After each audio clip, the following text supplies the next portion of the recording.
Notre Dame কলেজের office সহকারী Lipika Gomez হত্যাকাণ্ডের রহস্য উন্মোচন করল পিবিআই। সংস্থাটি জানায়, সূত্রাপুরের বাসায় চুরি করতে এসে ধরা পড়ায় শ্বাসরোধ করে হত্যা করা হয় লিপিকাকে।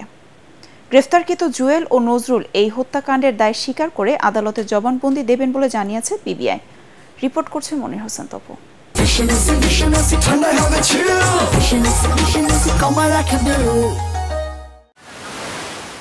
সূত্রাপুরের নিজ বাসায় এই মাসের ১১ তারিখ খুন হন নটরডেম কলেজের অফিস সহকারী লিপিকা গোমেজ। ঘটনাস্থল পরিদর্শন করে হত্যাকাণ্ডের তদন্ত শুরু করে পিবিআই। চুরি যাওয়া তার দুটো মুঠোফোনের সন্ধানের সূত্র ধরে একটি স্মার্টফোন কয়েক হাত বিক্রির পর উদ্ধার করে পিবিআই। পরে সদরঘাট এলাকা থেকে জুয়েল এবং তার দেয়া তথ্যে নজরুলকেও গ্রেফতার করা হয়। আসামিরা জানান, পূর্ব পরিকল্পনা অনুযায়ী লিপিকার বাড়ির ছাদে রাতে অবস্থান করে দড়ি বেয়ে ভেন্টিলেটর ভেঙে বাসায় প্রবেশ করে তারা। তাদের উদ্দেশ্য ছিল চুরি করা। তবে ভিকটিমের ঘুম ভেঙে যাওয়ায় তার মাথায় প্রথমে লোহার পাইপ দিয়ে আঘাত করে নজরুল। পরে দুজনে মিলে বালিশ চাপা দিয়ে হত্যা নিশ্চিত করে লিপিকার। সংবাদ সম্মেলনে এসব তথ্য জানায় পিবিআই।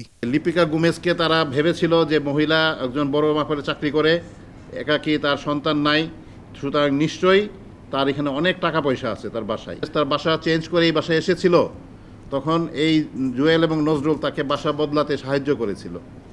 সেইভাবেও তাদের একটা কানেকশনস ছিল। চিনে ফেলা রোধ করার জন্য তারা লিপিকাকে হত্যা করে। তিনি আরও জানান, বাসা থেকে চুরি করা অলংকার এবং হত্যাকাণ্ডে ব্যবহৃত আলামত উদ্ধার করা হয়েছে। যে বিশেষ করে পুরানো ঢাকায় আমাদের বাড়িগুলা একটার সাথে একটা গায়ে গায়ে লাগানো, সুতরাং সহজে এক বাসার ছাদ থেকে আরেক বাসার ছাদে চলে যাওয়া যায়। এই বিষয়ে আপনারা যারা বাড়িওয়ালা ওইখানে আছে তাদের কাছে একটা মেসেজ পৌঁছে দিতে চেষ্টা করবেন, যাতে এই বাড়িগুলার নিরাপত্তার ব্যাপারে বাড়িওয়ালারা আর একটু সচেতন হয়। চুরির আড়ালে হত্যাকাণ্ডের অন্য কোনো উদ্দেশ্য ছিল কিনা তাও তদন্ত করে দেখছে পুলিশের এই সংস্থা। মনির হোসেন তপু, এটিএন বাংলা, ঢাকা।